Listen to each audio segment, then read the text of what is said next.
بسم اللہ الرحمن الرحیم۔ السلام علیکم۔ تیز بارش ہو رہی تھی۔ اماں ہاجرہ کے ہاتھ پاؤں پھول رہے تھے۔ اس نے رو رو کر سارا محلہ آسمان پر اٹھا رکھا تھا۔ کہاں گئی ماہا، واپس آ جا، خدا کے لیے 6 بج چکے ہیں، مغرب کا اندھیرا ہر طرف پھیل گیا ہے، پتہ نہیں میری بیٹی کہاں ہوگی، کیا کر رہی ہوگی۔ اماں ہاجرہ ہمارے گھر میں بیٹھی دعائیں کر رہی تھی۔ وہ مجھے کہہ رہی تھیں کہ میں ان کے ساتھ چل کر ان کی بیٹی کو ڈھونڈوں، مگر اتنی تیز بارش میں بھی گھر سے نہیں نکل سکتی تھی۔ اماں نے کہا بارش رکنے دو، پھر چلی جانا۔ اماں ہاجرہ کی نظر بھی تیز نہیں تھی کہ وہ اکیلے جا سکتی، بیچاری لاٹھی کے سہارے چلتی تھی۔ بیوگی میں اس کا کوئی سہارا بھی نہیں تھا، میرے پاس ہی اپنا ہر مسئلہ لے کر آتی تھی۔ 6:30 بجے تھے، بارش رک چکی تھی۔ میں نے گھر سے بڑی ٹارچ لی اور اماں ہاجرہ کو ساتھ لے کر گھر سے نکل پڑی۔ اتنے میں دروازہ کھلنے کی آواز آئی۔ پڑوس والے صادق چچا مسجد جا رہے تھے۔ ہم دونوں عورتوں کو یوں اندھیرے میں گھر سے نکلتا دیکھ کر پریشان ہو گئے اور پوچھنے لگے، تم لوگ اس وقت کہاں جا رہے ہو؟ اماں ہاجرہ روتے ہوئے بولی، بیٹا کیا بتاؤں، میری بیٹی آج مدرسے سے واپس نہیں آئی، میں اس کے لیے سخت پریشان ہوں۔ میں اس کے مدرسے اکیلی جا بھی نہیں سکتی، اس بٹیا کو لے کر مدرسے والوں کے پاس جا رہی ہوں، دعا کرو میری بیٹی مل جائے۔ اماں ہاجرہ رو رہی تھی۔ چچا صادق نے جب یہ سب دیکھا تو وہ بھی ہمارے ساتھ چلنے کو تیار ہو گئے۔ میں نے خدا کا شکر ادا کیا، اندھیرے میں تو مجھے بھی ڈر لگ رہا تھا۔ چچا صادق بھی ہمارے ساتھ ہو گئے۔ تھوڑی ہی دیر کے بعد ہم مین سڑک پر تھے۔ سڑک کے آس پاس لمبی لمبی گھاس اگی ہوئی تھی۔ موسم بہت سہانا تھا مگر ہمارے سر پر اس خوشگوار موسم کا کوئی اثر نہیں تھا، کیونکہ ہم دونوں کو بلکہ ہم تینوں کو ہی ماہا کی فکر کھائی جا رہی تھی کہ تبھی کانوں میں ہلکی ہلکی چیخ کی آواز پڑی۔ لگ رہا تھا کہ کوئی دھیرے دھیرے رو رہا ہے۔ اماں ہاجرہ کی نظر تو کمزور تھی مگر کان بہت تیز تھے۔ کہنے لگی، مجھے اپنی بیٹی کے رونے کی آواز آ رہی ہے، یہیں رک جاؤ اور روشنی ادھر ادھر ڈالو، دیکھو میری بیٹی یہاں بیٹھی رو رہی ہے۔ اماں ہاجرہ کی بات صحیح تھی۔ ہم لوگ رک گئے۔ میں نے ٹارچ کی روشنی جب گھاس پر ڈالی تو میرے قدموں تلے سے زمین ہی کھنچ گئی۔ کیا دیکھتی ہوں کہ سامنے ماہا زخمی پڑی تھی، اس کے چہرے سے خون بہہ رہا تھا اور حالت بھی کچھ نامناسب سی تھی۔ اسے دیکھ کر میری بھی چیخ نکلتے نکلتے رہ گئی۔ میں نے اسے جس حالت میں دیکھا تھا وہ بہت دردناک اور دل دہلا دینے والی حالت پر یوں پڑی ہوئی تھی جیسے کہ کوئی جانور کا بچہ ہوتا ہے۔ یہ دیکھنا تھا کہ اماں ہاجرہ نے چیخنا چلانا شروع کر دیا، ہائے کس نے میری بچی کی یہ حالت کر دی؟ میں کہاں جاؤں گی اپنی جوان بیٹی کو لے کر، کس سے حساب مانگوں گی؟ سچ بتا میری بیٹی، کس نے یہ سب کیا ہے؟ اماں ہاجرہ اپنی بیٹی کو جھنجھوڑتے ہوئے بولی، اماں کچھ بھی تو نہیں ہوا تمہاری بیٹی کو، ہو سکتا ہے کہ کسی نے گاڑی سے ٹکر ماری ہو تمہاری بیٹی کو۔ نہیں، میں یہ مان ہی نہیں سکتی۔ اماں ہاجرہ زور زور سے چلانے لگی تھی۔ وہ اتنا روئی کہ اس کا گلا بیٹھ گیا تھا۔ مجھے تو سمجھ نہیں آ رہا تھا کہ میں کیا کروں۔ چچا صادق نے گاؤں سے کچھ لوگوں کو بلایا، وہ چارپائی لے کر آئے۔ یوں اماں ہاجرہ کی بیٹی ماہا کو چارپائی پر ڈال کر گھر لے جایا گیا۔ میں نے سوچا تھا کہ شاید اس کا علاج معالجہ کیا جائے گا، مگر اس نے تو راستے میں ہی دم توڑ دیا۔ جب گھر جا کر اس کی لاش کو ہاتھ لگایا تو وہ بالکل ٹھنڈی ہو چکی تھی۔ اماں ہاجرہ رونے لگی، کہنے لگی کہ میں کتنی بد نصیب ماں ہوں جس کی حافظ قرآن بیٹی کے ساتھ اتنا بڑا ظلم ہو گیا اور وہ کچھ کر بھی نہیں سکی۔ محلے کے سبھی لوگ اکٹھے ہو گئے تھے۔ سب کو پتہ چل گیا تھا کہ اماں ہاجرہ کی حافظ قرآن بیٹی ماہا کے ساتھ بہت بڑا حادثہ ہو گیا، مگر لوگ عجیب عجیب باتیں کہہ رہے تھے۔ کوئی کہتا کہ اس کی بیٹی نے خود ہی کچھ کیا ہوگا، تو کوئی کہتا حافظ قرآن ہو کر اگر یہ حادثہ ہوا ہے تو اس لڑکی نے ضرور کوئی گناہ کیا ہوگا۔ غرض یہ کہ جتنے منہ اتنی باتیں، مگر ابھی اصل معاملہ تو پیچھے تھا۔ یہ وہ راز تھا جس پر سے پردہ اٹھنا بھی باقی تھا۔ اماں ہاجرہ کا تو رو رو کر برا حال ہو گیا تھا۔ مجھ سے کہنے لگیں کہ بیٹی، میرے دل میں ایک بات ہے جو میں تم سے ہی کہوں گی، اور وہ میری بیٹی کی آنکھ سے چلی جائے گی۔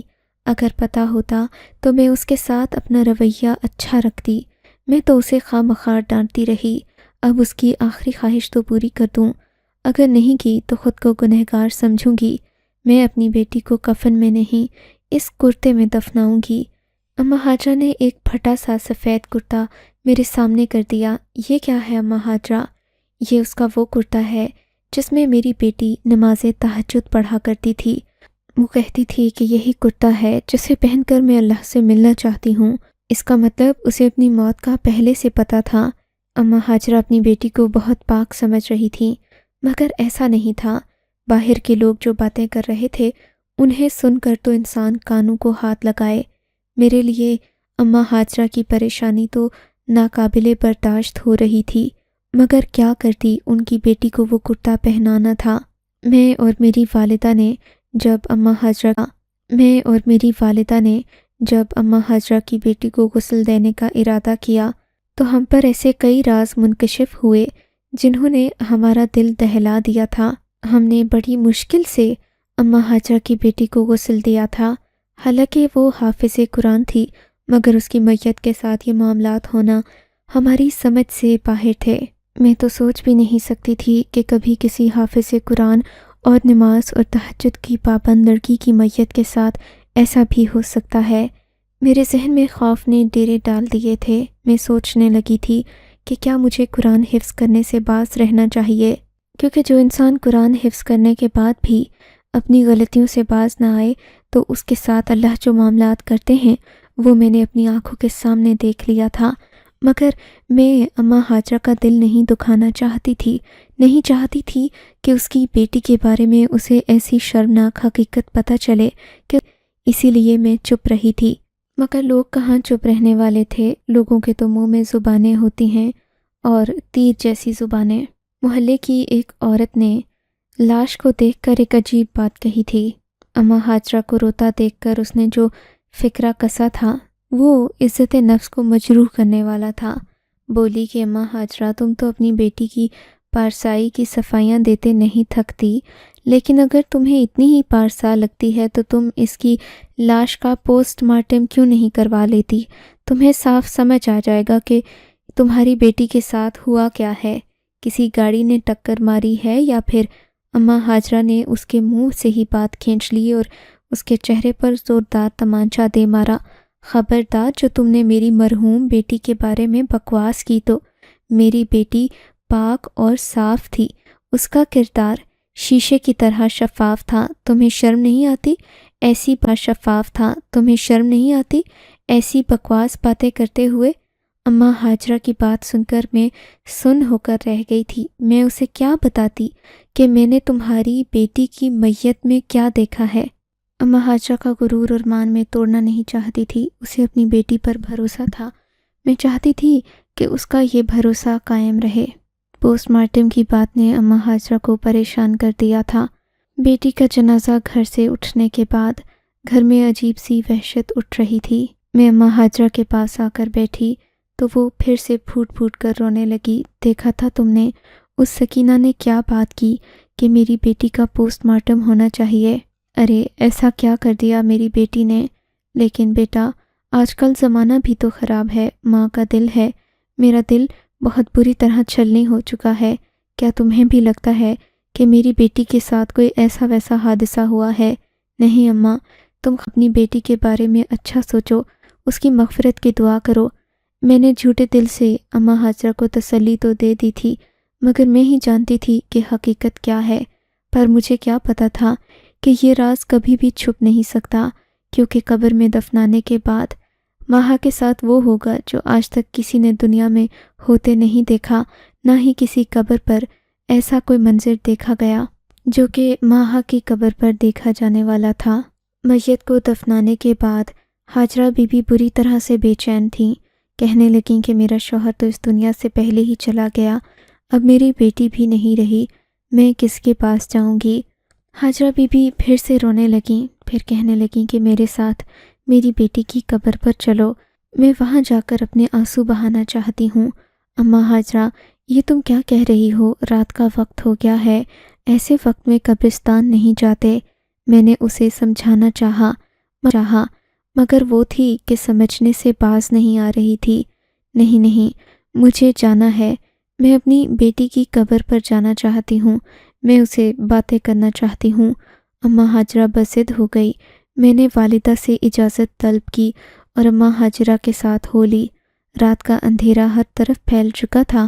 اماں ہاجرہ نے سفید چادر اپنے گرد لپیٹی ہوئی تھی۔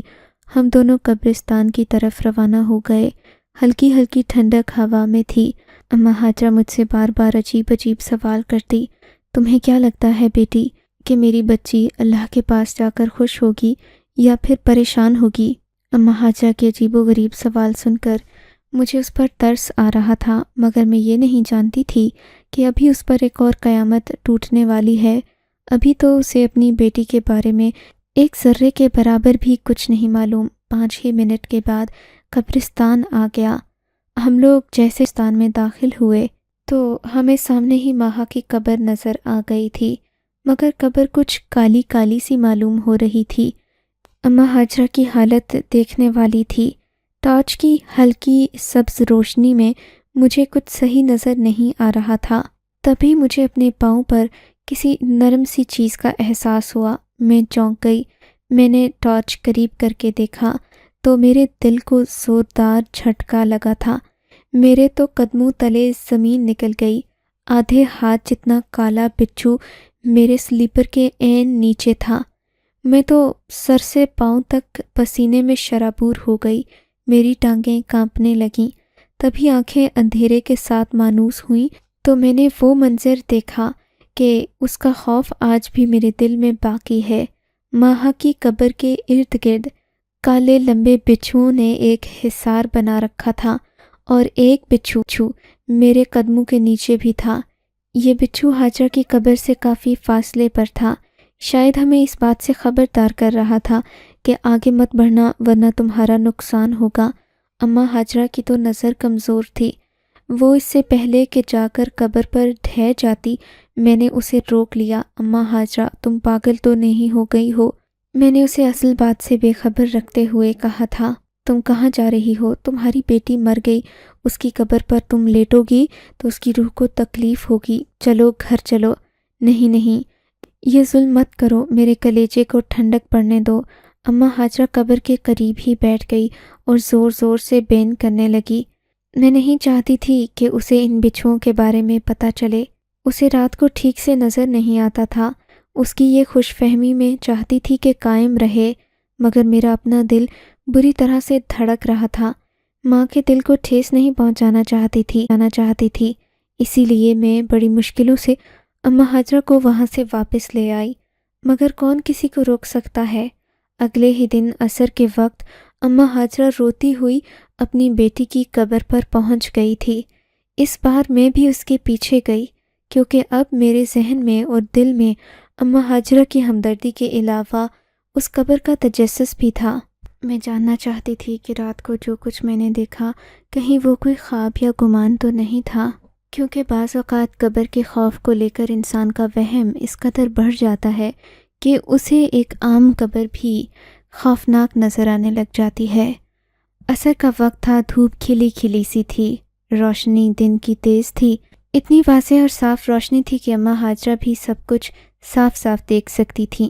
قبرستان میں داخل ہوتے ہی میری نظر ماہا کی قبر پر پڑی۔ اماں ہاجرہ نے بھی اسی وقت قبر کا نظارہ کر لیا، دھاڑیں مار مار کر رونے لگی۔ ہائے میرے رب، یہ تو نے میری بیٹی کے ساتھ کیا ظلم کر دیا۔ دنیا میں بھی اسے سکھ نہیں ملا، اس نے غربت کے دکھ سہے، اور اب وہ تیرے عذاب کو سہے گی۔ قبر کے باہر یہ حال ہے تو اندر کیا ہوگا؟ اماں ہاجرہ رونے لگی۔ میں نے بھی دیکھا تو قبر میں اور زیادہ بچھو بھرے ہوئے تھے۔ قبر کے اوپر اتنے زیادہ بچھو تھے کہ قبر کالی ہو گئی تھی اور اندر کی مٹی نظر نہیں آ رہی تھی۔ یہ دیکھ کر اماں ہاجرہ نے اپنے ہاتھ اوپر اٹھائے، اپنی جھولی پھیلائی، آسمان کی طرف دیکھ کر اپنی آنکھوں میں آنسو لیے بولی، میری بیٹی نے تیرا قرآن حفظ کرنے میں اپنی عمر لگا دی اور تو نے اس کا یہ صلہ دیا۔ اماں ہاجرہ تو جیسے اللہ تعالیٰ پر احسان جتا رہی تھی، مگر وہ پاک ذات ہے، وہ تو سب کی سنتی ہے۔ میں نے یہ نہیں سوچا تھا کہ ابھی اس کے آگے جو ہونے جا رہا ہے وہ مجھے پھر سے اللہ کے قریب کر دے گا۔ اماں ہاجرہ کا گلے شکوے کرنا میرے دل کو دہلا گیا تھا، مگر سوال تو یہ تھا کہ ایک حافظ قرآن لڑکی سے آخر ایسا کیا گناہ ہوا کہ وہ اس دنیا میں اس طرح ذلیل و رسوا ہو کر اللہ کے پاس گئی، اور پھر اس کی قبر کا بھی کوئی پردہ نہ رہا، اس کے اوپر بھی بچھو آ کر اس قدر جمع ہو گئے کہ کسی میں ہمت نہیں ہو رہی تھی اس قبر کے قریب بھی جائے۔ میرے لیے یہ سب کچھ دیکھنا مشکل تھا، مگر اماں ہاجرہ تو ماں تھی، لوگوں کی طرح باتیں کرنے کی بجائے وہ اپنی بیٹی کے بارے میں پریشان ہو گئی۔ کہنے لگی میں مفتی صاحب کے پاس جاؤں گی، ان سے پوچھوں گی کہ میں اپنی بیٹی کے لیے ایسا کیا کروں کہ اس پر سے عذاب کم ہو جائے، کاش مجھے کوئی بتا دے کہ میری بیٹی نے ایسا کیا گناہ کیا تھا۔ اماں ہاجرہ روتی پیٹتی مسجد میں گئی، اس نے اپنے گھر سے جتنا راشن تھا نکال دیا، اس سے کھانا پکایا اور غریبوں کو کھلایا، اللہ سے دعا کی کہ میری بیٹی پر سے عذاب ختم ہو جائے، لیکن ایسا نہیں ہوا تھا۔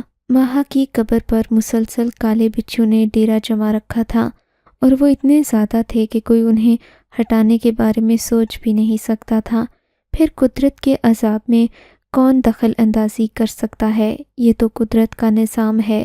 اگلے ہی دن سب لوگ حیران ہو گئے تھے، کیونکہ اماں ہاجرہ کے گھر کے باہر ایک ایسا منظر دیکھنے کو ملا تھا کہ لوگ اماں ہاجرہ پر ترس کھانے لگے۔ اس نے اپنے گھر کا سارا سامان نکال کر باہر رکھ دیا۔ روتی ہوئی وہ ستائیں لگاتی، کوئی غریب ہو آ کر میرے گھر سے جو چاہے اٹھا کر لے جائے، میں سب اپنی بیٹی کے نام پر صدقہ کر رہی ہوں۔ کسی کو میرے گھر کھانا ہو تو آ کر کھانا کھا لے، میں اپنی ہر چیز اللہ کی راہ میں قربان کر رہی ہوں۔ اے میرے رب، میری بیٹی کو معاف کر دے۔ اماں ہاجرہ نے پہلے اپنے گھر کا سارا سامان نکال کر سڑک پر نیلام کر دیا، کسی کو کوئی چیز سستے داموں دے دی تو کوئی بیواؤں کو مفت میں دے دی تھی۔ اماں ہاجرہ اپنا سر پیٹتی اور کہتی کہ مجھے اس دنیا سے کچھ نہیں چاہیے، اپنی بیٹی کی آخرت بچانا چاہتی ہوں۔ اماں ہاجرہ کے گھر کا سارا سامان ایک ہفتے میں غریب غربا اٹھا کر لے گئے تھے۔ ظاہر ہے لوگوں کی اپنی اپنی ضرورتیں ہوتی ہیں۔ اماں ہاجرہ نے سوچا تھا کہ اتنا بڑا صدقہ اور قربانی کرنے کے بعد اس کی بیٹی کے قبر سے عذاب ہٹ جائے گا، مگر ایسا نہیں ہوا۔ اماں ہاجرہ ہر روز جا کر اپنی بیٹی کی قبر دیکھتی تو بددستور وہاں پر بچھو جمع رہتے۔ یہ دیکھ کر اماں ہاجرہ سوچنے لگتی کہ آخر اس کی بیٹی سے کون سا اتنا بڑا گناہ ہو گیا جس وجہ سے اسے اتنا سخت عذاب ہو رہا ہے۔ اماں ہاجرہ کے لیے یہ سب کچھ کرنا بہت مشکل تھا۔ وہ لٹ پٹ گئی تھی۔ اب تو وہ اپنے گھر میں بیٹھی بس خالی نمک روٹی سے کھانا کھاتی رہتی تھی۔ لوگوں کو اس پر ترس تو آتا، مگر اسے خود پر ترس نہیں آتا تھا۔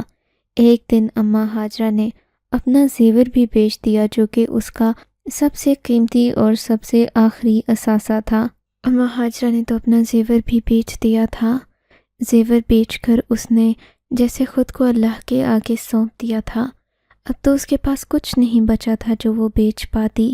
سڑک پر آ گئی تھی بالکل، مگر اس کے باوجود بھی آپ کو یہ جان کر حیرت ہوگی کہ ماہا کی قبر سے نہ ہی بچھو ہٹے اور نہ اماں ہاجرہ کو سکون آیا۔ تنگ آ کر اماں ہاجرہ نماز کے لیے بیٹھ گئی۔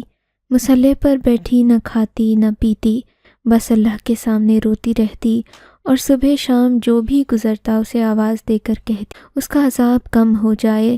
اماں ہاجرہ تو سوکھ کر کانٹا ہو گئی تھی، مگر اسے اپنی بیٹی کا گناہ سمجھ نہیں آ رہا تھا کہ تبھی ایک دن ایک لڑکی میرے پاس آئی۔ اس نے مجھ سے کہا کہ ماہا نامی لڑکی سے ملنا چاہتی ہے۔ میں نے اس سے ساری بات بتا دی تو اس کے چہرے کا رنگ اڑ گیا۔ کہنے لگی مجھے فوراً ماہا کی ماں کے پاس لے چلو۔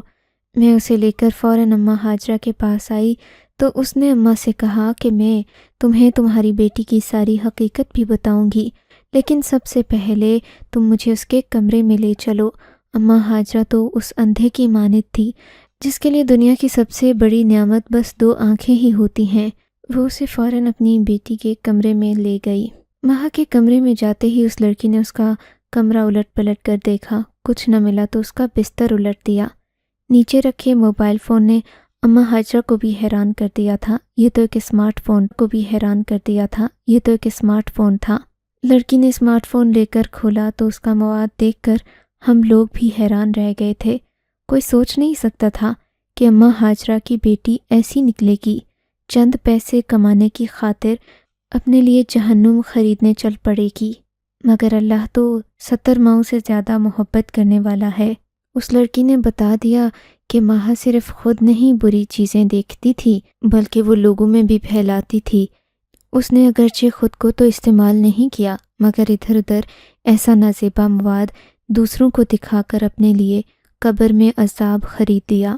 یہ ماہا کی خوش قسمتی تھی کہ اس کے موبائل پر کسی قسم کا کوڈ نہیں تھا، کیونکہ اس کی ماں کو نظر نہ آتا تھا تو اسے کوڈ لگانے کی ضرورت محسوس نہ ہوئی، یوں بھی ماں سے چھپ کر موبائل استعمال کرتی رہی۔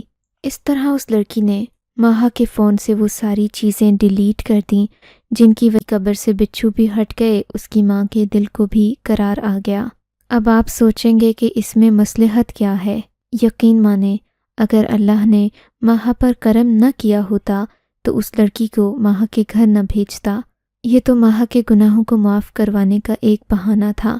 بس یہی وہ دن تھا جب میں نے قرآن پاک سے اپنا رشتہ پھر سے استوار کر لیا، کیونکہ میں سمجھ گئی تھی کہ حافظ کبھی بھی اللہ کے قہر میں نہیں آ سکتا۔ اللہ اسے اپنے قہر سے بچانے کے لیے کوئی نہ کوئی راستہ آپ کو اگر یہ کہانی اچھی لگی ہے تو اس ویڈیو کو لائک کیجیے اور اس طرح کی مزید کہانیاں سننے کے لیے ہمارے چینل کو ضرور سبسکرائب کیجیے۔ کہانی سننے کا شکریہ۔ آپ سے ملاقات ہوگی اگلی ویڈیو میں، تب تک کے لیے اللہ حافظ۔